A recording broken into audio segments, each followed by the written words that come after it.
Okay, let's get into the Lions, shall we? Boy, I enjoyed the week of responses within the comments section on our Instagram post about all of the ruck, etc. But before we get into that, let's get into our Ashley and Martin turning point. Because, boy, did the Wallabies come out against the Lions and show that they can mix it up. I'll tell you what, the interview with Nick White, I think he's the turning point, to be honest. Yeah, he is just irritating. And he, you know, off the field, great guy, but he just has a purpose about him to be irritating. And it almost like he starts it, initiates it, and then the big boys just, you know, even Nick Frost was into it, and Skelton, you expect, I thought Tupou was the best he's been. But I think it all started with just that Nick White, and he's just niggly. He said in the interview, he goes, I'm just going to be just annoying. We're going to take it to them. It's going to be endless. It's going to be unforgiving. And my God, it was. Well, is it not just funny? Like, he picks out the biggest guy, was Sheehan, and she's just ragged on him. But like, it was to set the tone. Like, I agree with Chip on He'd be no good in the 80s though. Someone would do something. Pop one on him, but you can't do it. He knows that he's safe. Yeah. But I just think, he set a tone. I think Will Skelton the week before set the tone of being able to have that niggle, and Nick White kind of was on steroids to a certain extent of where he took it. But I think as well, he played really well for the 60 minutes. I think, you know, Tate McDermott, we would have thought he could have been starting, and Jake Gordon had a very good second test match. But, you know, Nick White, I believe, was the difference. Will Skelton, again, continued to be the difference in that test match series. But we're talking about Ashley and Martin turning point. You know, Nick White and how he played and what he brought for that team. It brought a real ruggedness. You know, I even saw, you know, Farrell was getting into Suoliti, everyone having a chat to him. So, like, there was just a bit of niggle. And, like, for the fact that they were playing for a dead rubber, if you think about it, the series is over, you lose a heartbreak like that. I was wondering, can they back that up to be able to put in a performance to win the test match? Geez, they didn't just do that. They convincingly beat that British and Irish Lions. I mean, do we actually just sit here and say, did the British and Irish Lions get lucky? No, I don't think. Did they get lucky, Joe? Oh, Struth. I don't know. Another week of Did they get lucky? Well, you think about it. No. Think about it. If that aren't like, you know, did they get lucky? I think it was a penalty, and we don't need to go down that track because apparently we're Australian. But I just think non-emotive. I still think it should be a penalty to Australia, just the way it is. So you're saying that the Lions should have lost the series? Well, it has very 2-17 feels about a draw, and I am a Kiwi, and I am still bitter about that. But I think the Lions should have freshened their squad up to go for a three-peat. It just, you know, like you saw the pictures of them out on the MCG. It was done. Yeah. You know, like they'd won it there, and it's just like there were some key guys there that, you know, probably pushed the boat out. Which is fair enough, but I just think and I don't want to use it, but geez, it would have been good to see Pollock in that 23. But I just think their squad could have done with a little bit of a freshen up, man. That was two big tests, two physical tests. Aussie, I thought Schmidt rotated squad well and you know, keep them guessing. I just think Andy Farrell probably made a few changes. They played like it. They played like they were flat. And I think, you know, the Australians with the selections of bringing in some fresh people, and I guess with Nick White coming with the example on how he played well, they just looked more energetic. They looked like they were in a little bit more rhythm. All the hard ball gets, all the niggle, all the 1%ers that we saw the British and Irish Lions do in that first two test match when they needed it. The Australians did that. So, I think it's dealing with that niggle as well. Like if you use Finn Russell as an example, like when he caught and he knocked it on, and he'd given Suoliti a spray and he was into it and he was yap. And then, you know, he could feel that the Aussies actually composed themselves. They got into that, but then they got back to business. Like, even when you look at them statistically, their stats were so boring, but that was the way they just knew they had to tighten. They had the skill set to go wide. And I felt like the British and Irish Lions, because they had won and really had nothing to lose, they probably got caught up in the chat and the niggle a little bit too much. And weren't focused on the job, and those little errors came into their game that we hadn't seen in the previous two tests. And I think finally, defensively, it was the best game for the Australians. We can thank the rain for that. Yeah, we can thank the rain. But it was, you know, the rain was obviously an equaliser, but, you know, the defensive pressure, you had to think going away if they were able to try and do that when it was dry. But you look at the 93% tackle percentage. You know, the biggest stat that I found was in the first half, six breakdown turnovers. and 8 for the whole game, which has been able to get the ball back. So you talk around the 93% tackle percentage. You look at Jorgensen's try, being able to get it to 15-0, even though it was a little bit past a bit, they were collectively together. They all went on the same page, and then Jorgensen scores that try to take it 15 out. So I just think defensively, and the rain was a big part of that, but it was their best defensive. Just when you say that though, just to be clear, it doesn't bother me if you want to jockey to the sideline. Just all do it. Yep.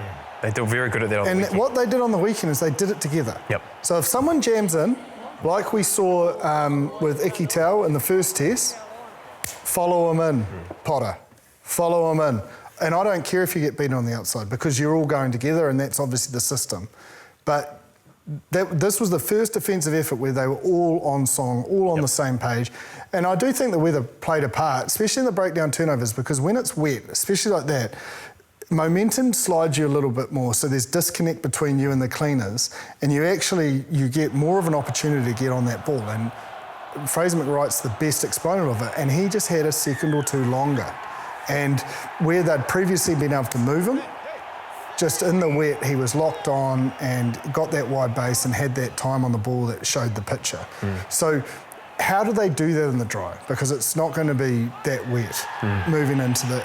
But I think they've now seen that if they can put skill sets under pressure through line speed and slow down ball and or get turnovers, defence is pretty simple if you're all on the same page. And I also think on the other side of the ball, they were just so much better than the British Irish Lions hold on to the ball. I think in the first half, there was a couple of the 27th and 33rd minute, like 17 and 15 phases to actually build pressure on the British Irish Lions. It's not like the British Lions played bad, but they just put them under pressure defensively with what Jip's talking about and the attacking side, being able to hold on to the ball. And what I loved, and you probably saw this as well, Jip, is they carried Tupou, been able to get the footwork, Skelton, been able to get footwork and carry with his brute force, the cleans, but then the interplay as well, going inside balls, tip balls, being able to go through and being able to score tries. You see Tate McDermott's try. So on the other side of the ball as well, it was a really good effort. That's what I mean. It was a really good effort from the Australians on the weekend. I wasn't being disrespectful when I said the stats are boring, but that's what I mean. It was just very simple. Yeah. It was literally just carry clean, tip clean, tip clean. And if they tipped, you watched the urgency to go and clean. So because if you tip inside or you tip outside and you get caught up defensively, well, you've missed your clean. And in those conditions, it's so much easier to get breakdown turnovers. But they were just methodical in everything they did. And that's what I mean. I felt like their niggle was a strategy they didn't get emotionally involved in. Do you know what I mean? It was just part of the game, and then they can remove themselves, they go back to the next job. Whereas I felt the British and Irish Lions really got a motive, and it impacted their ability to play and make decisions. And I think if you're talking around a complete performance, they kicked well at the right times as well. You know, Tom Wright being able to get some really good distance in terms of they were under pressure. Okay, we've got a 50 or 60 metre gain, so then they'd be able to attack. And then you talk around the line-out pressure.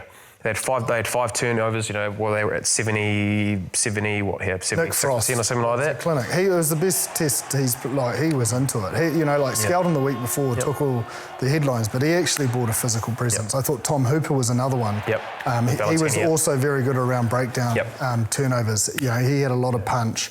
And Tupou, not only around the field, but if you watch, Porter's been putting his hips out and getting real pay of dominating. He tried to do that against Tupou, and Tupou just took the gap straight through. All facets of the game, they were better than the British and Irish Lions. So, if you're taking confidence going into the Rugby Championship and the dress rehearsal that they're going to have to face going into the how they do it in the dry though. But that's their challenge. I'm not resting on the weather, but Bryn, I know, that's a big. Yes, they still won that test, and had it been 1-1, I just don't think the Lions would have played that poorly.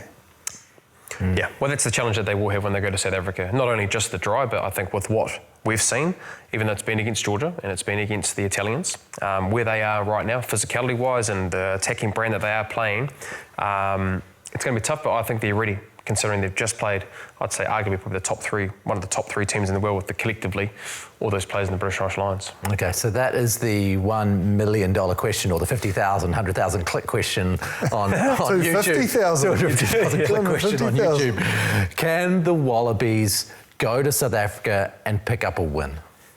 A win? A win. I think they can. Yeah. I think they can. Now, their challenge is consistency. Are they able to do that in the high veld under probably different conditions? But from what I've seen, especially the first half in that second test match, the third test match where they won the set piece battle, they won the physicality battle, defensively they showed a lot better pitches in terms of being able to put skill sets under pressure, and they kicked really well. So those are obviously a lot of things they have to get right, and if they do get that right, then of course they're able to do it. Because that British and Irish Lions team, we thought they were very, very good. So the challenge is, are they going to be able to do it for 80 minutes, and are they going to be able to deal with this bomb squad, which we probably didn't see the same effect from the British Irish Lions that they're going to see from the South Africans? Yeah, I think there's 3 key players, and their availability, I don't know with French clubs and stuff, but I think now Skelton, Valentini and Tupou, I think are critical in how you use them, how you select them, is just a little bit different against South Africa. And is it better potentially a Skelton and a Tupou getting 30 minutes off the bench if they can hold their own for 50? Yeah. I think Valentini can go 80. I know he's injured, but like they'll need him to go. They don't have a lot of, I suppose, depth to play with, but I think those 3 players need to bring what we saw from them at their very best throughout the Lions for whatever minutes they play. I'm just not sure if they do Skelton, the 3 of them for 40, 50 minutes, whip them off, that the bomb squad isn't just going to take over. So they've got to come up with a plan in terms of how they beat South Africa, not tactically, just how they select the squad and how they best utilise their pieces on the chessboard as such. You'd have to think also, a Pete Samu would come back into that selection criteria possibly, and building that depth around if it is a 6-2 split bench or anything like that. But any power athlete like that is good. Like you look at Lange Gleeson, I know he didn't get a lot of time, but he's someone that has played really well for the Waratahs. You're talking around being able to get over the advantage line. Hooper proved he can do the job. Yeah, so I just think they're going to have to be thinking around, because I agree with the depth. It's probably not to an extent of what the South Africans are, and probably to the New Zealanders as well, to the All Blacks. So yeah, having that conversation. But I think Skelton, I think they have to have Skelton starting, because I just think with what you pretty much with him, you go as long as you can till it blows and he's got nothing left, and then you bring someone else on, because I think if they don't play in with what we saw in the first test match, that test match is already gone. And so I think they need to be able to go out there. And I think the reason why is because the South Africans have had, I've talked about it, I want to say it again, they haven't had the best dress rehearsal in terms of the competitiveness of what they played against the Georgians and the Italians. So get Skelton out there, almost put a punch on their nose and see how they can react from it.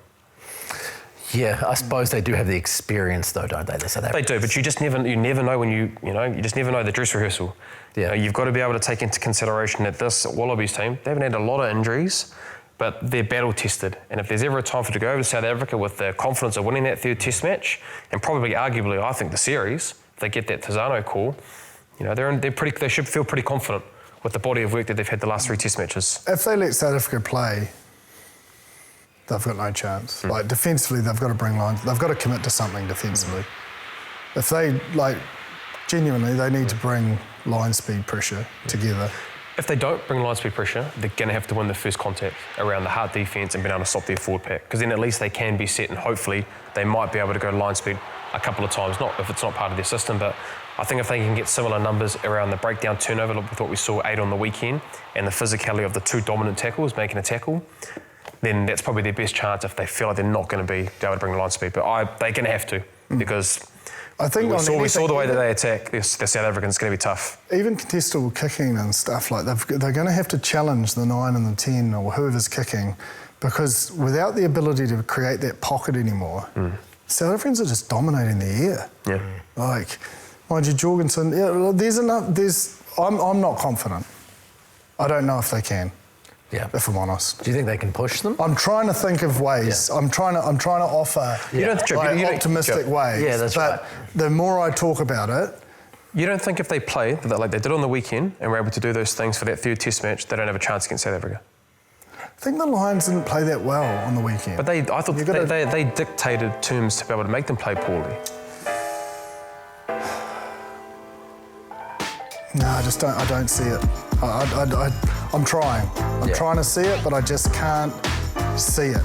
I can't see South Africa losing in South Africa. Yeah. We look forward to a Lions tour coming to New Zealand in a few years. Come on.